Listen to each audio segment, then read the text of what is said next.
राम के दुई रे लालनवा जंगल बीचे जन्मे जंगल बीचे जन्मई हो।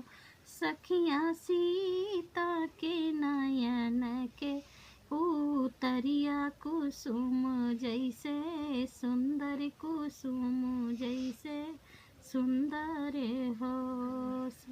सखिया हिरण के जैसे नयनवा जंगल बीचे सिसकई जंगल बीचे रोआई हो। सखिया हिरण के जैसे नयनवा जंगल बीचे सिसकई जंगल बीचे सिसकई हो। सखिया हिरण के जैसे नयनवा जंगल बीचे तड़पई जंगल बीचे तड़पाई हो। लव कुश के मोहिनी सूरतिया त सीता जीनी हारई त सीता जीनी हारई हो। बहिनी धीरे धीरे पलना झूलावै मन ही मन झंखै मन ही मन रोआई हो। आज जे होते अवधपुर महल जगमग होते महल जगमग होते नी हो। सखिया ससुर जी होते राजा दशरथ मोतिया लूटवते त मोतिया लूटवते नी हो। सासु जे होती कौशल्या रानी अन धन लूटवती तयन धन लूटवती नी हो। बहिनी फूल के बजती थरियवा नी रखी सुख पाइत नी रखी सुख पाईती हो। बहुत सुख पाईती हो।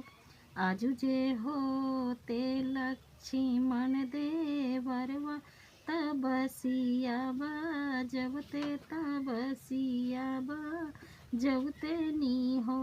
सखिया घरे घरे बटते बयनवा परम सुख पाईती परम सुख पाईती हो। घर घर से औती गोतिनिया त पलना झूलवती त पलना झूलवती नी हो। सखिया दुआरे पे बजते बधैया सखिया दुआरे पे बजते बधैया आंगन होते सोहर आंगन होते सोहर हो। ऋषि वाल्मीकि जी के आश्रम लवकुश हमरे खेल लवकुश हमरे खेलई हो।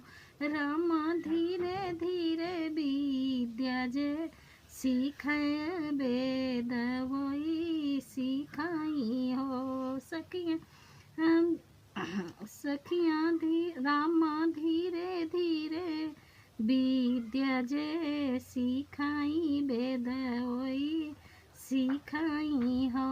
जे मंगल गावैता गाई के सुनावाई गाई के सुनावाई हो।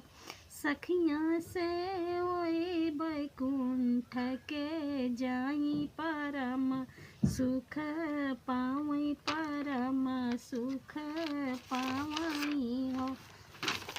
सखिया से हो बैकुंठ के जाई गवैया सुख पावई सुनैया सुख पावई हो।